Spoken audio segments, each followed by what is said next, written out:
We donate over $100 million worth of bread and bakery products every single day to charitable organizations, food banks, etc. We do that for two reasons. One, it's a good thing to do. But the second reason is we don't serve breads tomorrow because we have no preservatives in our breads. So I will tell you, if you buy a loaf of bread at Panera and you don't eat it, well, you probably got a day and a half, maybe 2 days. Take it home and put it in the freezer because there are no preservatives. That's part of our clean initiative. Couple things about us. Fortune named us one of the world's most admired companies. Fast Company named us in 2015 the #1 most innovative company in food and one of the top 10 most innovative companies in the world. YouGov Brand Index, #1 in customer loyalty, customer relations. Sandelman says we're #1 in healthy, nutritious food, or in particular our breakfast offerings. The American Customer Satisfaction Index said we're #2 in customer satisfaction. We're #1 in people and operational metrics, and last year we were named Marketers of the Year. Which one up there doesn't make me happy? The one we came in #2, which is customer satisfaction. I will tell you, as an entrepreneur, as a business person, that's what we always strive for, to be #1 in customer satisfaction. Who beats us? You guys know. Because you're customers. I agree with you, and you're indeed right. The only people who beat us in customer satisfaction across the country, Chick-fil-A. And I will tell you one other thing.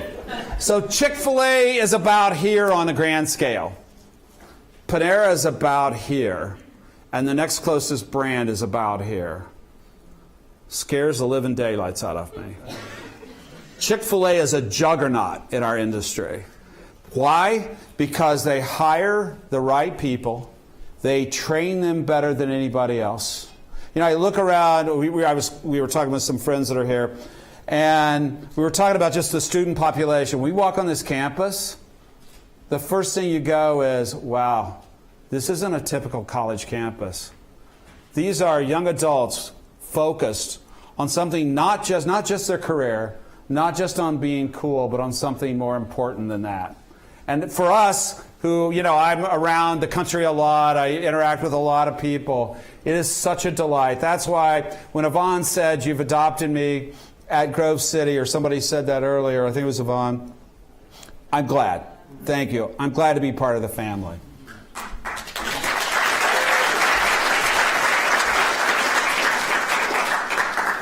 So, a couple other things about Panera. Our average unit volumes are 2.7 million as of, this was the end of 17. Last year they were closer to $2.9 million. That puts us, there's one brand that's not on the chart that beats us. Who's that? Chick-fil-A. Did you say that? Really? And let me ask you a question. How many days a week does Chick-fil-A beat us in? I mean, it's like, goodness gracious. How come we can't figure this out? By the way, I had one of the, I got to spend the day one day with Herb Kelleher. A moment you go, wow, this is really cool. But I got to spend the day, this was 15 years ago or so, I got to spend the night at Dan Cathy's house. And I got to spend the day with him and his dad, going back to the first full-size dwarf house, not the original dwarf house, but the first full-size dwarf house, and meeting some of the team members that had made those first pies in the first dwarf house, which was the foundation of Chick-fil-A. And I got to hang out. I literally could not believe we're in a business meeting. We're all in there. We're talking about, I forget what it was. And Truett came in a little late, and he goes, Dan, so Dan's his son, and he's now the CEO of Chick-fil-A. He said, Dan, what are you guys talking about?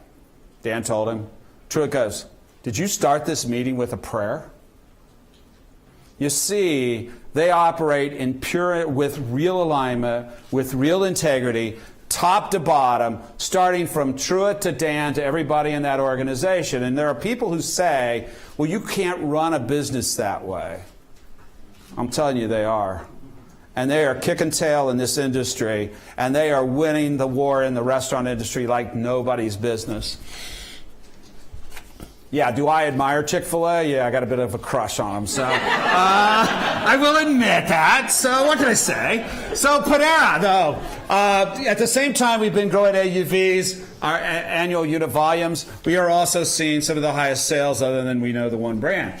And over the last 30 years, before we went public, we had the highest stock return in the industry, and you'll see some other brand names up there that didn't fare as well as Panera. This speaks to our history of success and understanding what matters for the consumer and how we can turn that into a true business. Now, 2015, as many of you know, I spoke from the stage here, and I talked about a lot of things, and my title was Innovate or Die, because I still believe that. There's nothing that I said a few years ago that I don't still believe. But I wanted to share today something a little different, which I'll get into in just a second. But let me tell you a little of the 2.0 story, just so you understand when we say Panera 2.0, you know what we're talking about. One is Panera was a pure vision around how you disrupt the guest experience using digital in a way that actually works for the guest, works for the cafe, and is tied into what we call operational integrity. That is making sure that you can produce the food at the volumes that the digital delivers. Now, what's actually interesting, we spent a lot of time, and I'll talk about this a little bit more, we spent a lot of time on getting it right. It's actually, though, we're a little bit of a victim of our success. Because today, one of our greatest challenges is even though we did redesign in our kitchen, we do put new technology in, our volumes are now so high at lunch, sometimes you have to wait way too long. Our volumes are so high at lunch, and our modifications, what percentage of our orders that come in digitally do you think are modified? What percentage? Guess. 70%. Somebody said it up there. 70%. It used to be like, Brian, how many? 3 or 4, 5.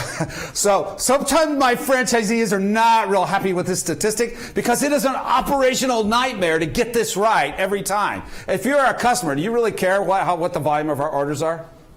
No, you want your food fast and you want it done right. You couldn't care less that we're stressed, right? You could not care less. And by the way, we're not exactly the cheapest joint on the block, right? I mean, we're not cheap. So we describe it as we're priced for perfection. So we've got to get it right.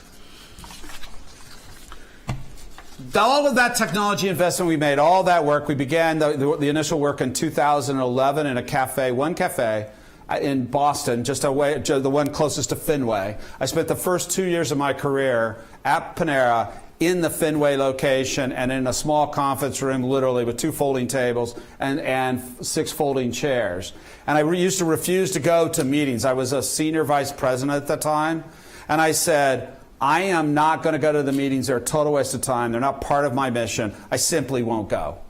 And so, as we were talking earlier, if you want to be an entrepreneur inside a company, if you want to be an entrepreneur, sometimes you got to say, I ain't playing by your rules because I am focused on a mission. How many of you in here are actually in the entrepreneurial program here? A lot of you, right? When you are focused on a mission, don't let distractions occur. One of my dear friends, I mentioned this in a classroom earlier today, one of my dear friends, for those of you, this is Pittsburgh. A lot of probably people here root for Pittsburgh teams, so I apologize in advance. One of my dear friends is the CEO now of TB12. Anybody know what TB12 is? Yes. Hiss. Did I hear hiss? I heard hiss. That's Tom Brady, number 12. It's his lifestyle brand. And my friend is the CEO of this company that's actually trying to capitalize on Tom's success. Sorry, Pittsburghians. So I was asking him, why is it that Tom is so successful? He says he has one mission. One and only one mission. To win as many Super Bowls as he can and play until he's 45. Boo. Boo, exactly. If you're a Steeler fan, you're not too excited about that. But think about what that means. He doesn't party. He almost has no alcohol ever. I don't think he's had alcohol in the last 10 or 15 years. He doesn't hang out afterwards.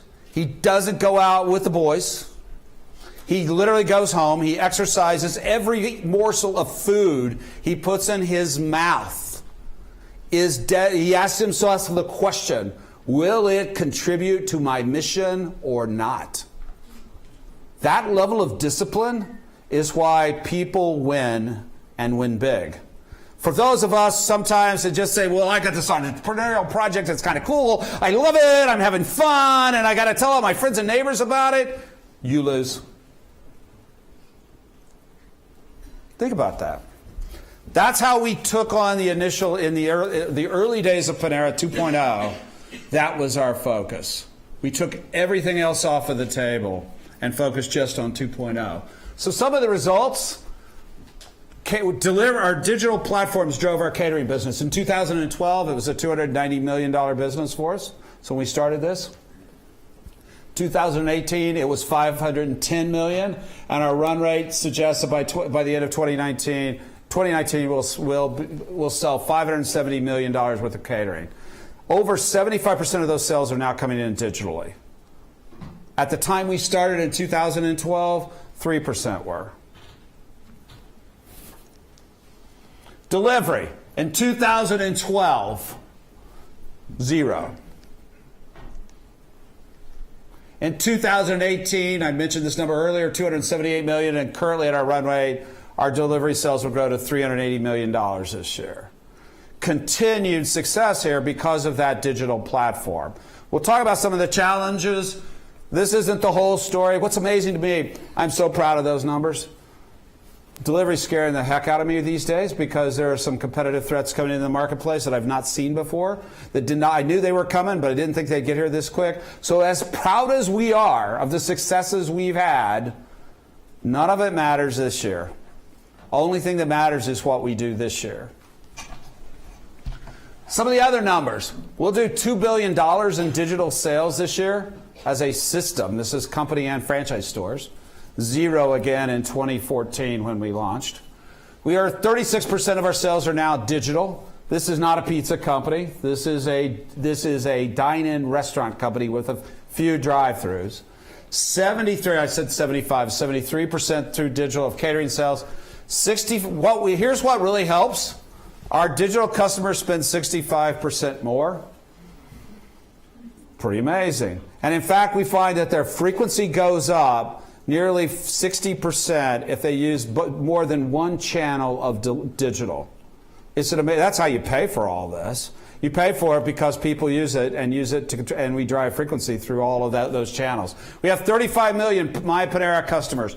My Panera is our loyalty program. To put it in perspective, Starbucks has about 18 million these days. Let's quote the numbers, 18 to 20 million total members.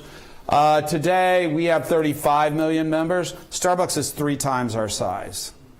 Everybody talks about the Starbucks loyalty program. This is the largest program of loyalty in the United States for restaurants.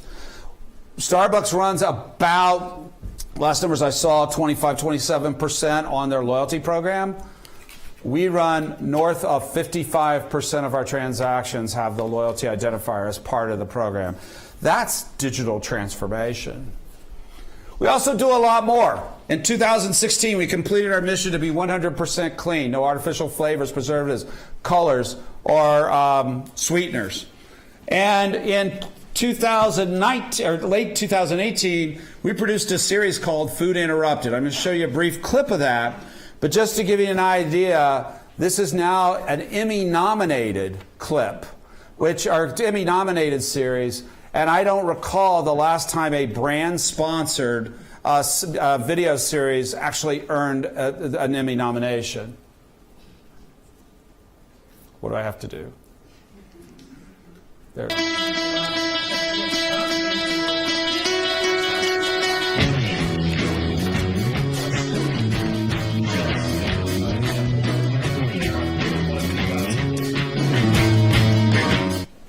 So go to Facebook Watch and watch the series. It's an amazing series. Marcus Samuelsson, who was on there at the very beginning, is an amazing entrepreneur. He's one of my current heroes. I won't tell you the full story, but he opened his first restaurant in Harlem, and that restaurant is called the Red Rooster. And people said he was crazy to open a restaurant in Harlem. Today, that's one of the busiest restaurants in North America. You walk into that restaurant and you see people of all races, of all colors, of all ages from the neighborhood, and you see people that can buy and sell that restaurant 20 or 30 or 100 times over, all dining together. And I think so often we think that as entrepreneurs we cannot do things. As business people, we can't change the world. Well, I will tell you, Marcus Samuelsson is changing it one restaurant at a time. Well, I had an opportunity to have dinner with him a couple times, and he's one of my inspired restaurateur stories. But Marcus, we were talking one night, and he said, Blaine, I just bought a new restaurant, a new location for a restaurant. I said, really? He said, I'm really excited about it. I said, where is it? He said, South Dade County. I said, really? And he said, yeah, I bought an old building down there. I said, South Dade County, do I have my geography right? He said, yeah, you got your geography right. Average annual income in the zip code area there is $9,000 a year. He said, we will change America one restaurant at a time. It's an amazing story. I won't tell more about the story, but Marcus has become one of my personal heroes of how we have an opportunity to disrupt our society by simply stepping up and doing things that are unconventional. And I love the entrepreneurial work that you guys are doing out there, because I think so much of what you're doing could have such an impact on our society as we look forward to our future together. But let me tell you just real quick, it's a little side story. I will get preachy. I will apologize in advance, and you'll understand why in a moment. So how did I end up here? So that's where I went to elementary school. James Whitman Riley Elementary in Newcastle, Indiana. Population 20,000 people, big city. Our most famous thing is the high school basketball gym there. Seated when I was in school, 10,500 people. Yeah, they played serious ball then. It was before they destroyed it with division ball. But that's really, my high school was amazing. That's my elementary classroom. That's how old I am. I just want to point that out. And that was the house I grew up in. I went to Newcastle, Indiana. You've heard some of my bio. I won't go through this again. Those were some of my entrepreneurial days. I was vice chairman and president of Papa John's in 1998. I joined as the CIO, Chief Information Officer of Papa John's in 1998. We rolled out the very first online, nationally available ordering system for any restaurant company, and we were using dial-up modems because the broadband internet was not available back then. To give you an idea, that was 1998. We hoped that someday, maybe, we would get to 1 or 2% of sales being on digital. Today, Papa John's is 65% digital sales, to put it in perspective. But back then, we were pretty excited when we had like 2,000 orders a day. We had those moments at Panera as well. I will tell you my inspiration, though, for my life. That little lady right there, the one in the striped uniform, the one with the crazy beehive riding a camel in Israel. My grandparents pastored a church in Newcastle, Indiana. And my grandmother was a very special lady. And I only share this with you because I think all of us need that person of inspiration that causes us to reach out and be stronger and be better. And if you can find that person, latch on to them. If there's somebody that's in your family, if it's one of your professors, but find a point of inspiration, because it will help you get through some tough times that we all face. Grandma grew up in the hills of Kentucky. When she was 12 years old, both her parents were killed in a farming accident. She had 3 younger siblings. No one would take them in for 2 years, so she raised them up from her age of 12 to 14. When she was 14, finally, some family heard about it, took them into the house, and Grandma was able to go to school.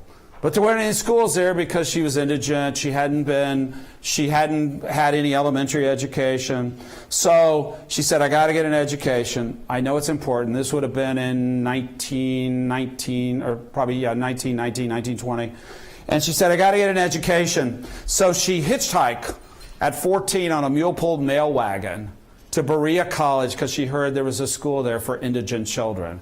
And when she got there, she realized you had to have some money to actually even get in, and she had no money. So she went to work as a house lady, a house girl, for a wealthier family there in Berea. Grandma and Grandpa met, went to Bible college, built a church in that little town. That church in that town of 20,000, when they were pastoring, routinely had 1,000 people on Sunday morning. The number of lives that Grandma touched as a pastor's wife were amazing. The number of children she went out and personally recruited into that church who have turned out to be pastors and have turned out to be leaders is nothing short of miraculous. But then Grandma, when they retired from the ministry, said, I got more to give. And she went to work at a Kentucky Fried Chicken that was on a truck stop on Highway 70. And Grandma's ministry turned from the children of the church and the families of the church. She still called on the elderly and the sick. But she went to work at a Kentucky Fried Chicken truck stop, and there she became the grandma of truckers. Her real name, was Lovey Mae Flowers. When she was 89 years old, the Indianapolis newspaper, the Indianapolis Star, did this special article on her. And 6 months later, the NBC affiliate told her story. Because all her life, she served. She would give you anything she had. She didn't care. She didn't care your color of skin. She didn't care anything about you. She didn't care whether you're male or female, anything about you. She just didn't care because she didn't see you through her eyes. She saw you through God's eyes. And I think as a servant leader, all of us have an obligation to not take people for what they look like, but who they are, and look at them through God's eyes. So Grandma inspired me to say, it's not about how much you own. It's not about all the people who say your accolades. It's literally about the people that you touch as individuals as you go through your careers. Grandma, at her funeral procession, 25 semi-tractors dropped their trailers at that truck stop and came in and was in her funeral procession. An amazing woman. An amazing woman who lived a life of giving and took so much pleasure in that. She is my inspiration. So, I want to share with you a few things that I've learned. And through those early days with Grandma, through the work of Panera 2.0, and I'll wrap up with a few things here. This will be the lecture part. But let me just share a few of those things, and I'll obviously tell you a few stories along the way. Lesson 1, it really is know what matters. Does anybody struggle with knowing what to do next? Yeah, we all do. How many of you guys are at school here, you're thinking about, what am I going to do? I got this major, I'm not sure I like it. I think I like Grove City, but I met McNulty here one day, and I'm not so sure anymore. So, all of you, we all have those problems, right? We're never really sure. I think it's most important that you focus on the things that really matter. How many of you get into those little pity parties? Anybody had a pity party in this room in the last week besides me? Okay, we all have. And you go, oh, if I do this would just been. I would suggest that when you get so focused on the minutia of the everyday, that you lose sight of the vision. Think about the children of Israel. They were wandering around the desert. God had to send a pillar of fire by light, or a pillar of smoke, or a cloud of smoke by daylight, and a pillar of fire by night. Why? Because they lost sight of the vision. It is so easy for us to lose sight of what's important as we go through the challenges of work, as we become entrepreneurs. And in Panera, what we realized is that this was about changing the guest experience. So often, I was distracted by people saying, you should do this, you should do that. Why don't you do that? Oh, Starbucks does this. Starbucks has a payment card. And I'm going, but And they said, we really got to do a payment card. We got to do a payment card. You got to be able to pay on your way out of Panera. And I'm going, okay, help me understand. People are standing in line for 5 minutes, 7 minutes. They're getting irritated by standing in line, right? They're not too happy. So they get to the front of the counter and they place their order with the cashier. And the cashier sees this long line of people, and all they're trying to do is get them through the line. They go, what do you want? Okay, you want me to explain what's on that? Are you kidding me? Why would I want you to actually? I can't talk to you right now. Do you see how many people are behind you? And so the cashier's going, you've lost your mind. Please leave me alone. And so now you're all done with your order, and you pull out your cell phone, you open up the app, and you go, pay. Did that change the guest experience? Of course not. Of course not. It was a little thing that didn't ultimately matter in the design of an improved guest experience. So often, that's why we struggle. I say the businesses have to sort out stupid little stuff from good ideas, from things that are really important, business imperatives. Whether you're the university president, the head of the innovation or the entrepreneur program, separating out, getting through this list and deciding what's important in your life as an individual.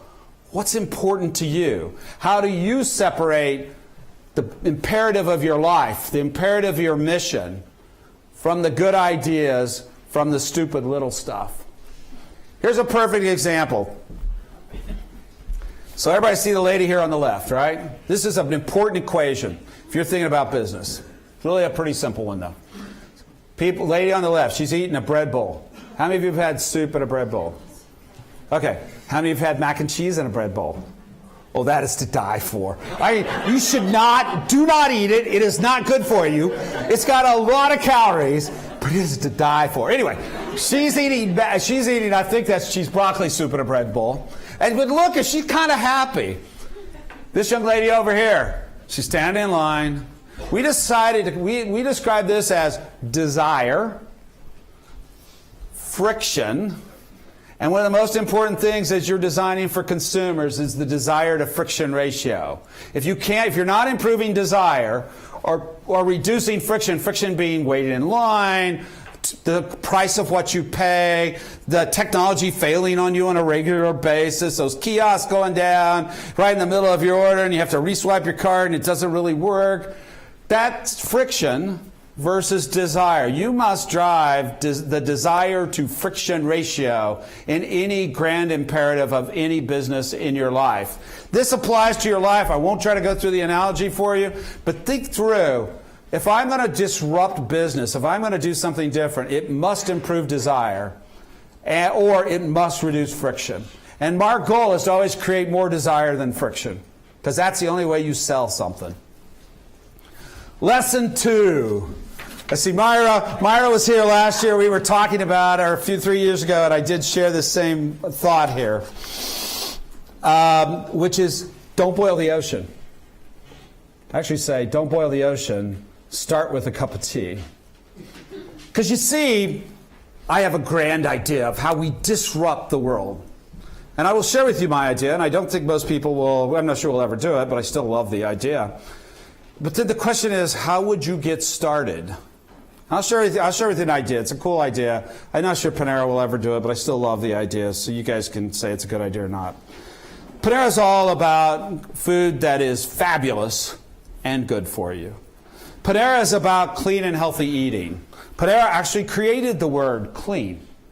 And so we spend a lot of time talking about food, whether it's our proteins, our grains, or our greens. And we say, how do we continue to make that food better? And then if we can do it, how do we sell that to consumers? And then how do we do something disruptive in the world that actually brings attention to a cause that we all believe in? Well, one of my passions is diversity and inclusion. As an organization, Panera has not been very good at it. We're getting a whole lot better. And I'm totally committed to it. Totally, all in committed. I won't go through it. I talked about it in a classroom today. I am totally committed to it. I am personally spending time on the initiative.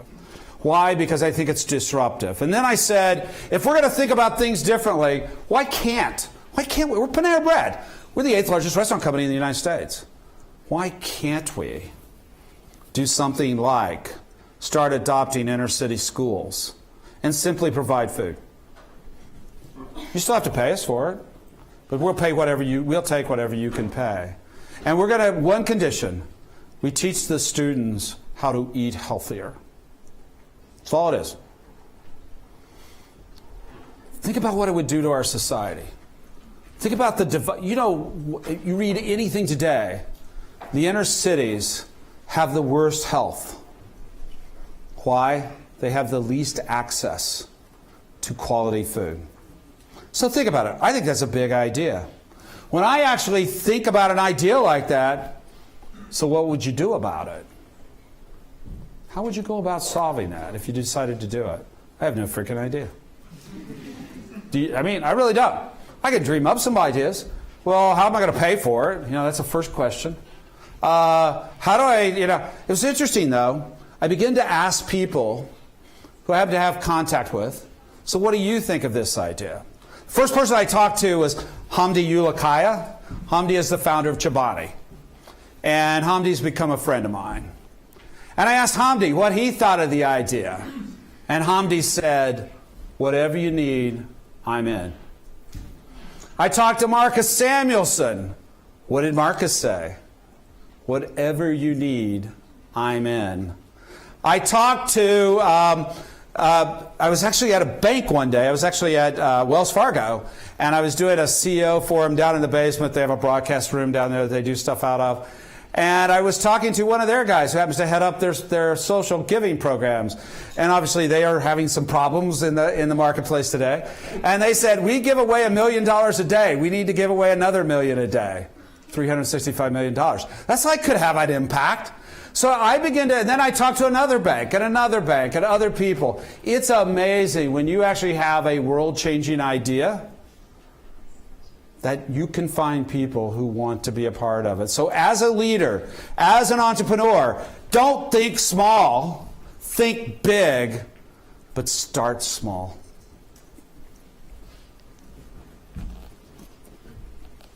I say this a lot. Dream, I call it architect because of my technology days. Dream, vision, a little, and then get to work. Because I find so often, I said this last time, sometimes that slide has a different word instead of heck. But for this audience, I wanted to make sure it had the right thing. I apologize. Don't boil the ocean. Vision, architect, design, like in a hurry, but a little. Don't get it all caught up in how you're going to do everything.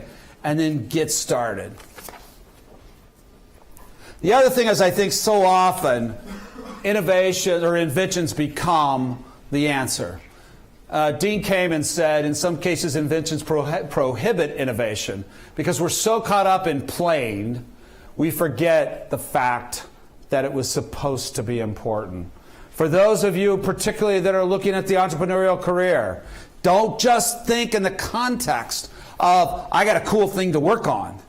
Think in the context that this is an important thing to work on that is also cool. Lesson 3. As you get out into life, this may be one of the more valuable lessons in business that I can share. And that is, start with a small, focused, unbounded team. All three of those words are important. Small. If you can't feed the group with a pizza, a large pizza, there are too many people on your team to get started. It's that simple. The first Panera 2.0 team, the original Panera 2.0 team, was 3 people. That was it. For the first 18 months. 3 people. Didn't take too long. We could actually order a medium pizza and be fine. But how fast could we make decisions? How fast could we move ahead? If we got something wrong, we didn't have to report to anybody. We just got it wrong and adjusted. We just moved forward because it was a small team. It was very focused. We were very clear. We wrote very clearly what the mission was and then what the particular goals were of each phase of work. We time-boxed those phases into 90-day cycles so that we could be absolutely sure that we could measure ourselves against our own plan because nobody else knew what we were doing anyway. But it was important that we had those very tight time frames that had a very carefully planned, focused vision.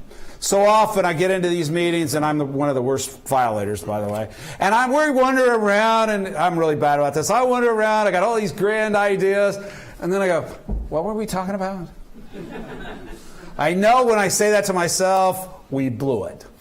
But focus is so important. Focus on that mission, focus on what matters.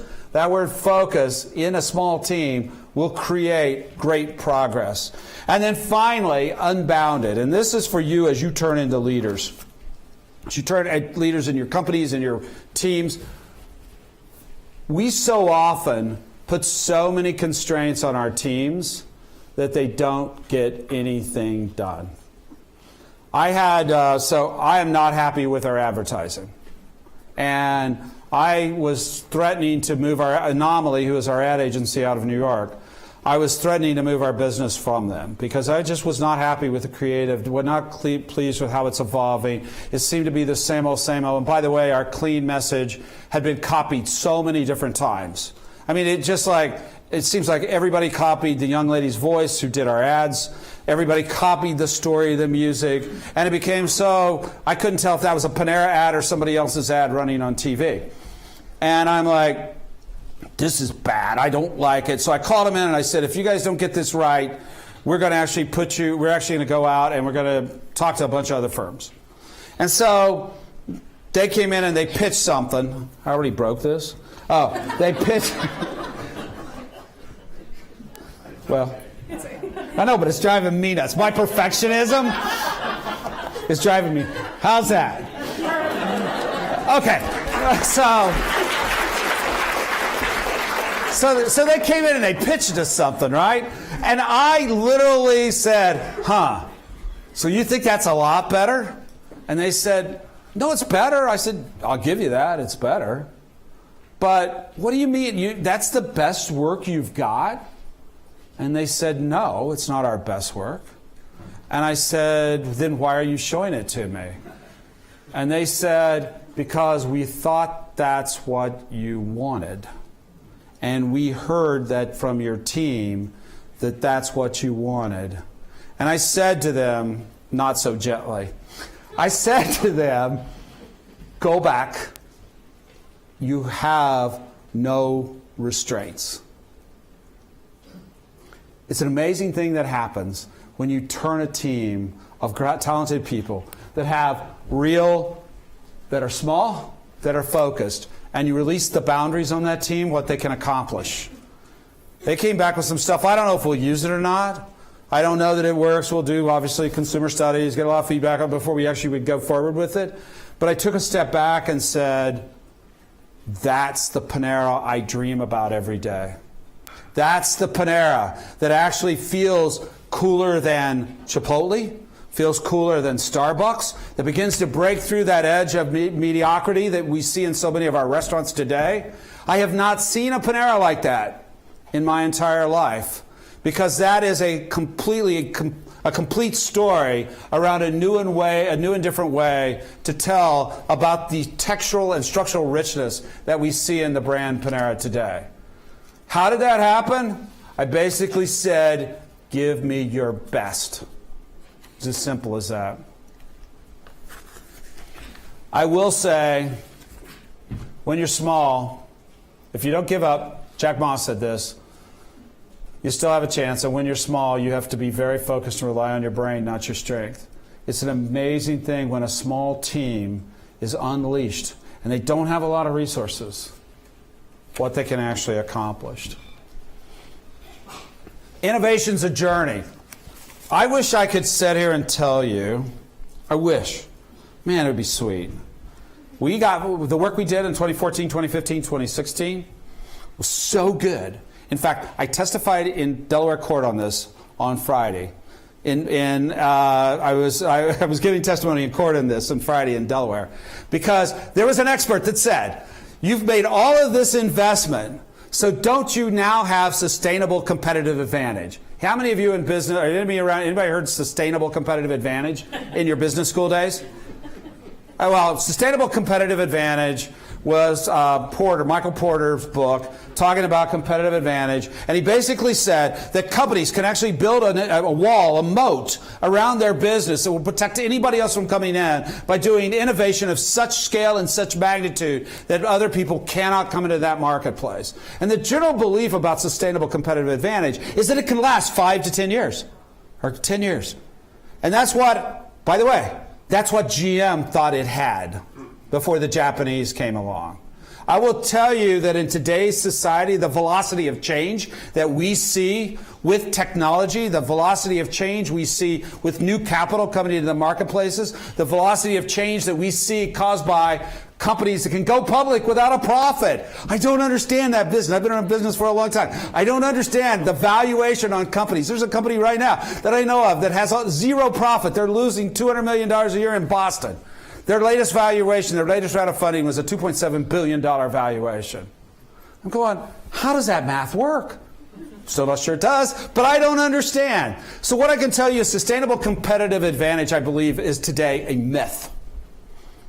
Competitive advantage driven by innovation is a constant, never-ending pursuit of finding ways to differentiate the guest experience in ways we've never thought about before.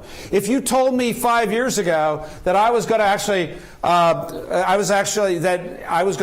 get in a car with a stranger, I would have said, no, that's not happening. And of course, earlier this week, what did I do? I held an Uber, I jumped in a car with a stranger, they took me to a place all by myself without anybody else, and I got out of the car and I went into, who would have thought that 5 years ago? You don't think that disrupted our industry?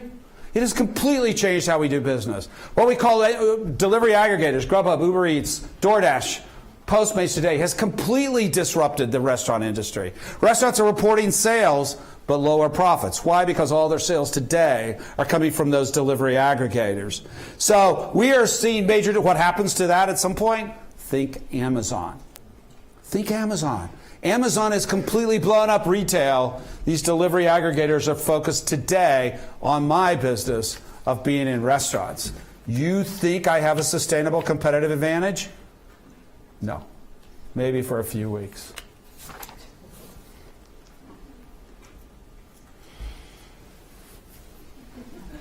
Expect the unbelievers. I think this is my quote. I actually don't think anybody else out there has said this. The only person who likes change is a wet baby. And then he or she cries the whole time. Think about it. Whenever you're trying to drive change, does anybody in here like change? We thrive on change, right? I'm an entrepreneur. I thrive on change. Baloney.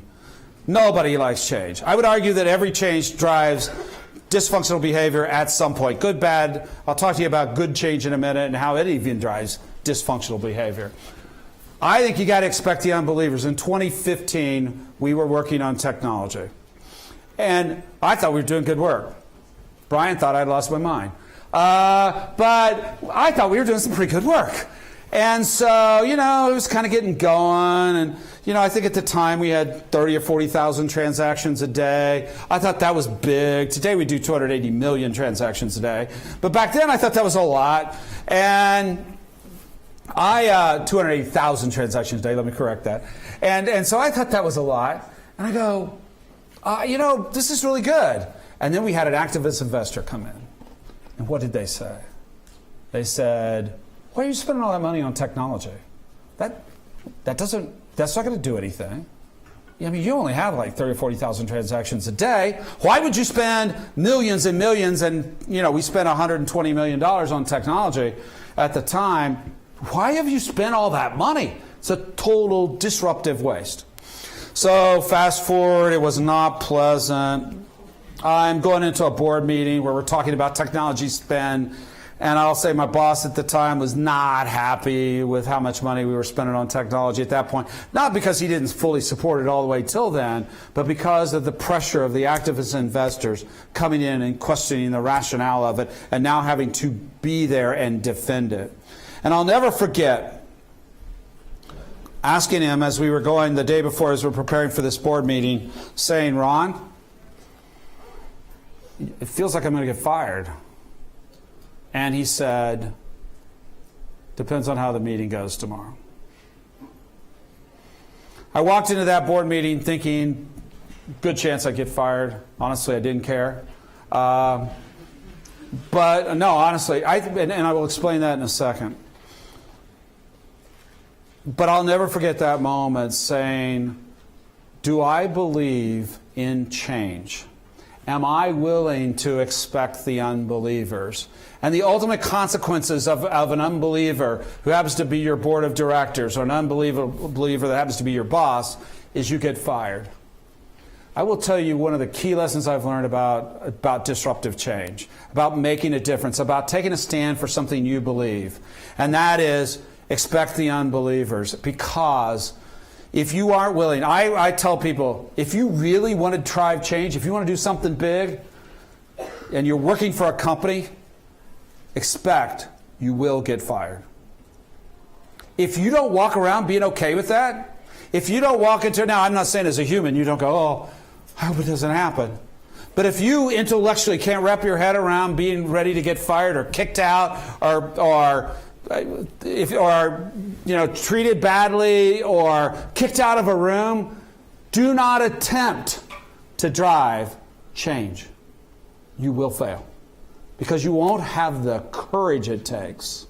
You will simply not have the courage to drive significant change or create a significant new way of doing things. I'll skip that. Brené Brown, some of you have read her books, I'm sure. Brené Brown, we had an opportunity to see her. I'm on the board of directors of Women in Food Service Forum. And we happened to see her at a Dallas event a few weeks back. And one of the things I loved about what she said is you can choose courage or you can choose comfort. If you don't have courage, don't attempt to lead. It was actually interesting that she said, if you aren't, what's the word? I actually put it in my notes that aren't on here. What's the word she used? Sorry. Vulnerable. Yes. She said, I just had a mental, Emily Freeman, for those of you who didn't meet her earlier today, she's my chief of staff, and she's a phenomenal chief of staff. I won't tell you her whole story, but anyway.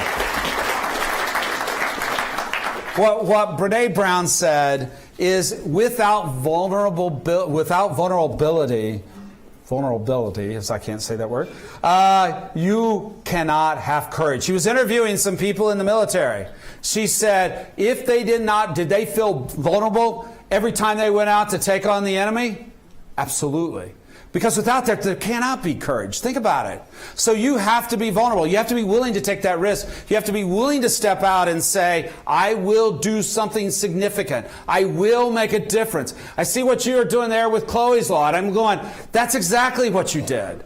Right? I mean, it's a phenomenal for you guys. If you guys have heard of Chloe's Law, right? Back here, this is the gentleman who actually got the Pennsylvania legislature to enact Chloe's Law. Just a phenomenal story around courage of stepping out to make a difference. And that's Chloe back there. Hi, Chloe.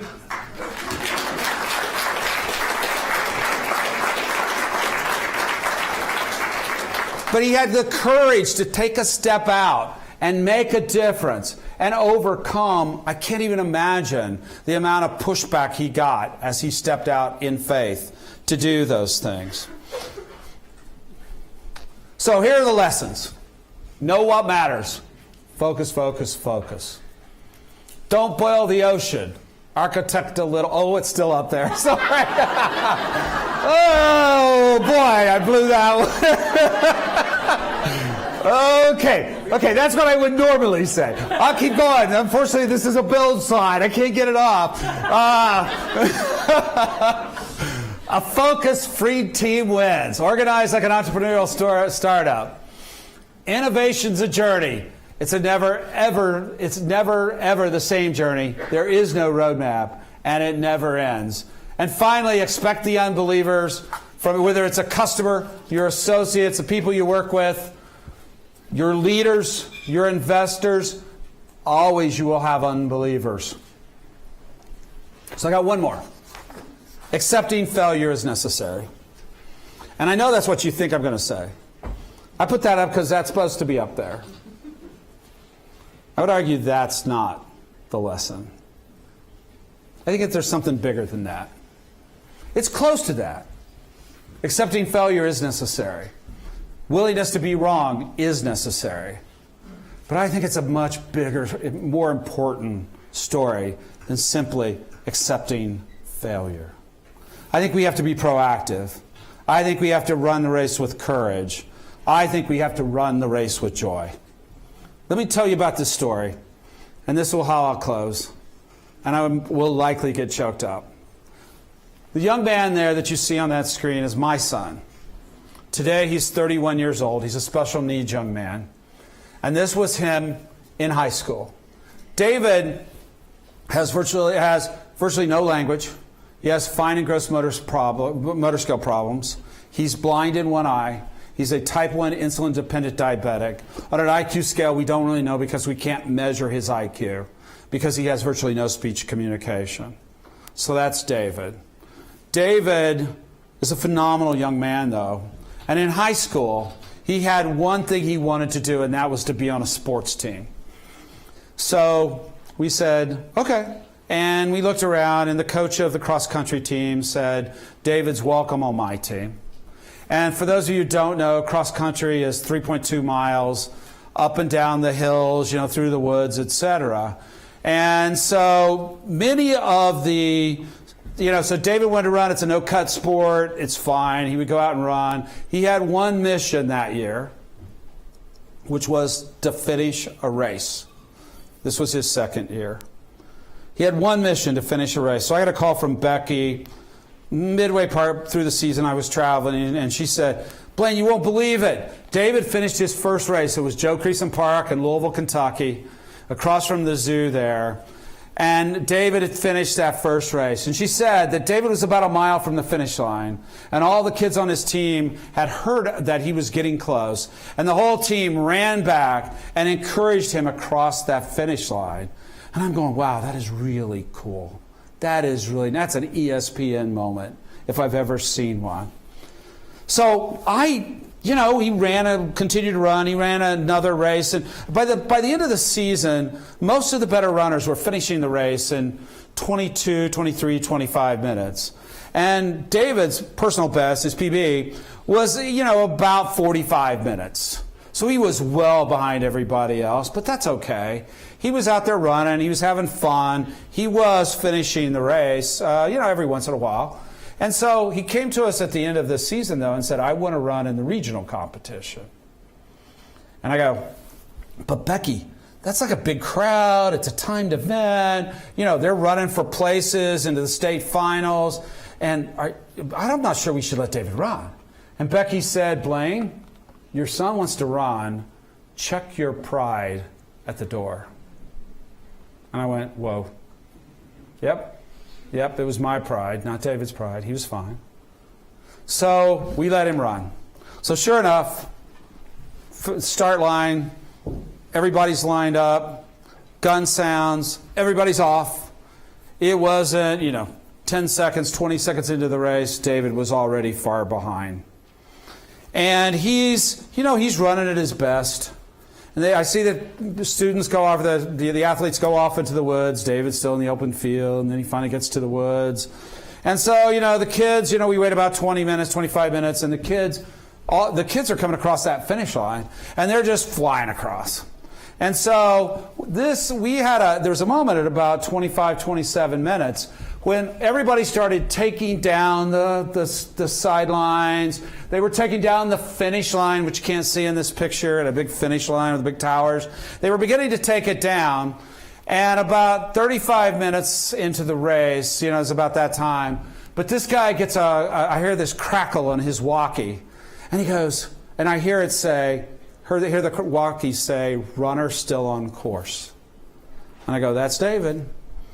And so this guy calls everybody back up. lines everybody back up, re-stretches the finish line, and says, we still have a runner on the course. Everybody come back. He created a transformational moment for my son. And he didn't even know what he was doing. He was just being human. So I see a few minutes later, David break out of the trees behind the barn there. And I see him running. And as soon as he saw the people, this isn't a great picture, but can you see his face? He started smiling, or he was smiling. As soon as he broke through the trees, he was smiling. His legs were pumping, and he was giving it everything he had. He ran across and broke that finish line, and I'm in tears. Everybody around, some of the people that are our friends were in tears. And I walk up to this gentleman right here, and I said, sir, I was in tears, and I said, sir, I just cannot tell you how grateful I am that you made this special event for my son. And he said, that's just what we do. Think about it. What Grandma did, what you can do, what I see Marcus Samuelson do, is he transforms experiences for people by just being himself or herself. So I'm in tears. I walk back to the young man in the gator back there. He looked a little rough, not like any of you. He probably had a high school education, maybe not. He's probably a janitor there at the school, that's what it looked like. And I looked down at him and I said, sir, I am so sorry that you had to follow my son throughout the course today. And I'll never forget this. It has been dramatic. It's dramatically impacted me as a father and as a leader. He looked up at me, and he had tears running down his eyes. He said, sir, don't thank me. This was one of the greatest days of my life. And I go, huh? I mean, literally, I was dumbfounded. Why? He said, I watched your son run an entire 3.2 miles. He fell. He tripped over stumps. He got up. He brushed his knees off. He looked around at me and smiled. He kept running. And as he saw people along the way, he waved his wave. And he always had this huge smile on his face. And he kept running. And he would fall because he's blind in one eye. He would stumble. And he would say, and the young man said, he shared joy with me all along the way. Your son ran this race with joy. Think about it. In lives every day, it's not about we accept failure. It goes much beyond that. It's much bigger than it's much bigger than accepting failure. It's literally embracing every failure, taking everything that comes, falling down, getting up. Every day that happens to each and every one of us. It's about running the race with joy. Thank you.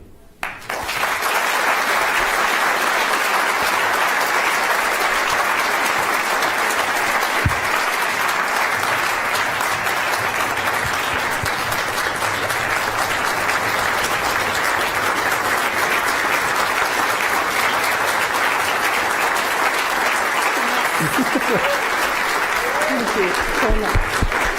You want to take a couple questions?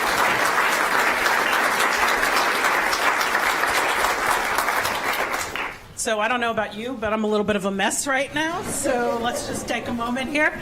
We're going to take a few questions. So if you have them, I need Alex and Lindy. And if you are in an overflow room and have a question, feel free to come on down, and we'll hopefully get your question.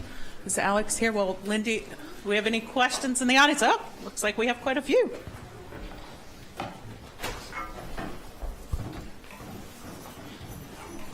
Thank you, Mr. Hurst. That was incredible.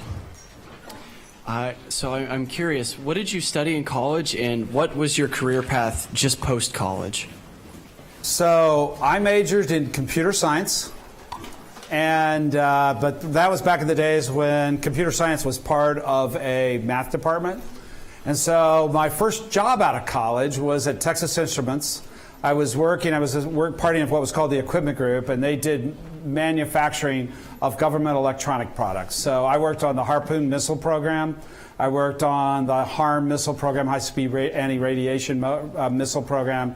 I designed the manufacturing systems to support the forward-looking infrared radars that were used in the M1A1 Abrams tanks. It was a crazy job. It was a lot of fun. That's where I met my wife, Becky. And she was recruited by TI out of the math department. And so I met Becky at TI. But what's the crazy part? How many of you have seen IBM punch cards, the big punch cards? Okay. How many of you have seen them anywhere other than a computer museum? That's really the question. So, yeah, chapel cards. Well, that's right. This is Grove City. You are a little behind the times. No, I couldn't help myself. We used. So that's what I programmed on the first couple of years of my career at TI. And then from there, I went from TI. I went to Arthur Young at the time, which is a big 8 consulting firm. I left for a couple of years, Burlington Northern Railroad, came back to Arthur Young. It became Ernst & Young. I became a partner there and founded one of the research centers, and then went on from there and joined Boston Market as my first sort of real business opportunity in leadership.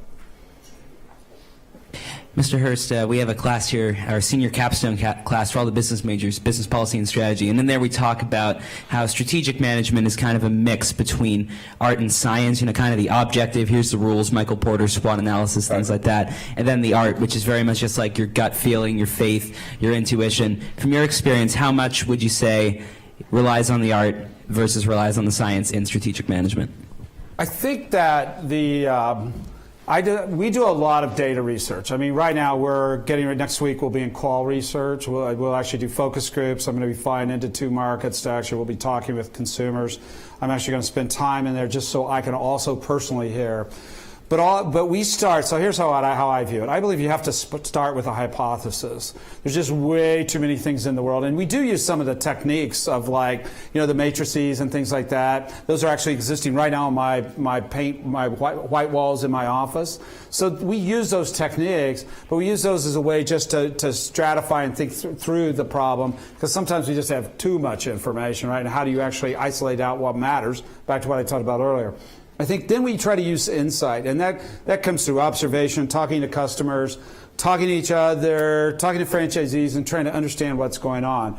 And then finally, we use data to help increase our knowledge about it, learn new things, learn that we were completely wrong. We use data and experience to before we go into test. It's an amazing thing about a company of our size. If you say, let's test one product, it costs us $1 million to get it in the field. So we've got to do some work up front, and that requires good data analytics. Today we have a team of about 15 data scientists at Panera on 2 different areas. One is our loyalty program, which actually helps determine what we offer you next or how we drive behavior through our loyalty My Panera program. In addition, we have of that group, probably 10 or 11 of them are just doing deep consumer research all the time. So I didn't really answer your question. But as a percentage, I don't know. It depends on the problem. Some problems require more insight. Some problems, particularly as we get into refining ideas, that's more data. Hi. So my question is more about kind of the product of Panera and the food that you serve. How do you design a product that aligns with your vision for sustainability and clean eating? How do you design it well and make it something that the customers really, really want? I think it starts with, again, this research. So today, earlier this week, we launched breakfast wraps. So they are really good. They're on a lavash. They are a scrambled egg with additional proteins on it with sauces that hopefully are spread equally across the whole lavash. Because if you don't get sauce, it's just a little dry, if you will. But how did that product come to being? First of all, it started with consumer research about what we know that we needed to get better at breakfast. So we had sort of a domain of breakfast products that we could bring to market.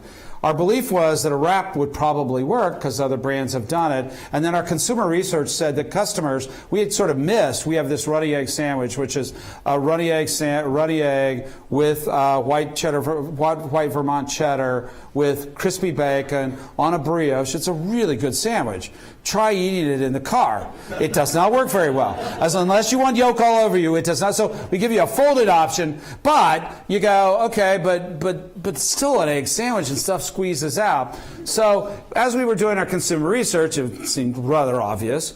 Most of our customers are coming to Panera for what we call the job we are doing for the customer is better breakfast on the go. So our design of that product started with an idea that customers want a better breakfast sandwich that they can consume on the go.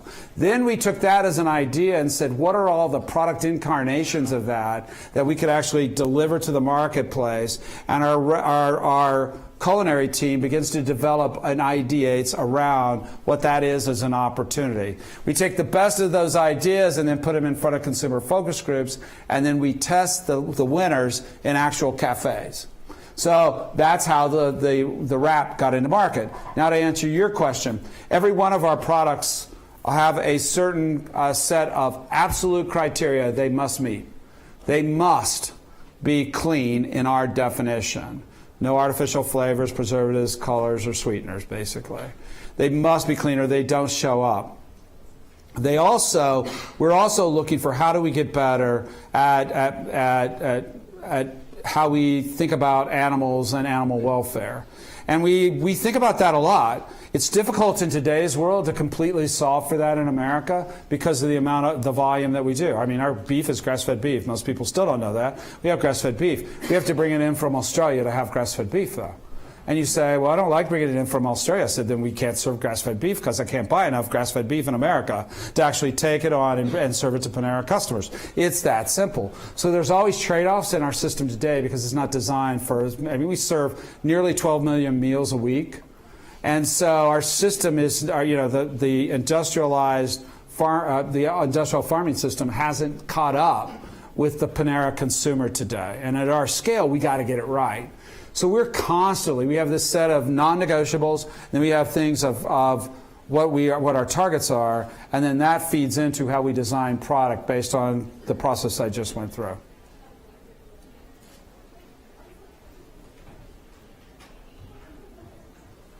So you talked about how you're really valuing clean practices and how you have to bring in beef from Australia. Do you find that being such a large company that you are disrupting the agricultural industry and making them change back towards cleaner practices, or not really?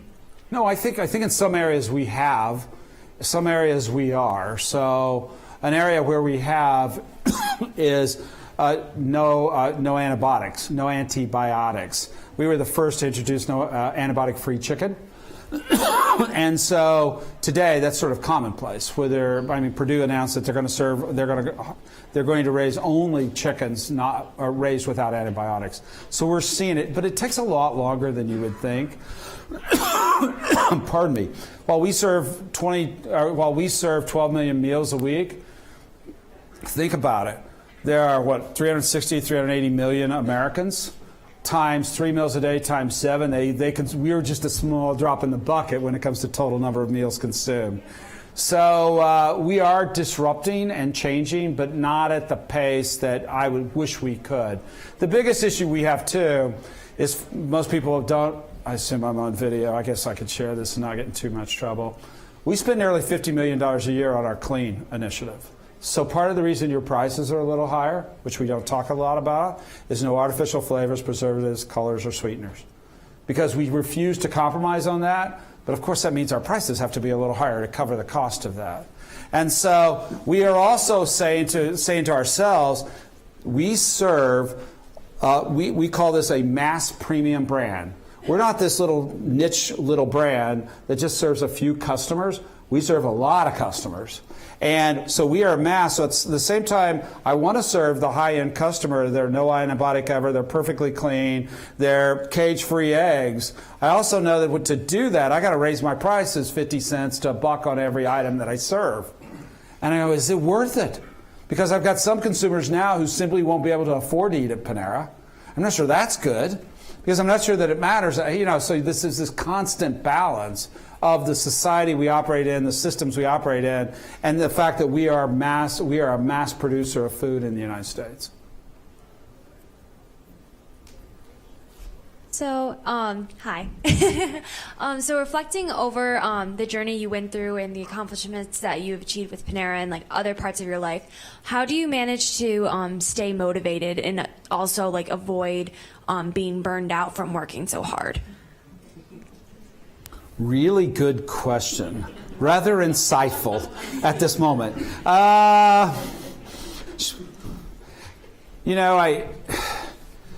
don't. That's the truth. I guess I could lie, but that's the truth. We were talking a little bit about this at lunch today. I don't believe the word balance should enter into business life ever again. It does not exist. It's baloney. Balance does not exist in any world that I've operated in a long time because of digital and how connected we are. I don't think balance exists. I think it's choice.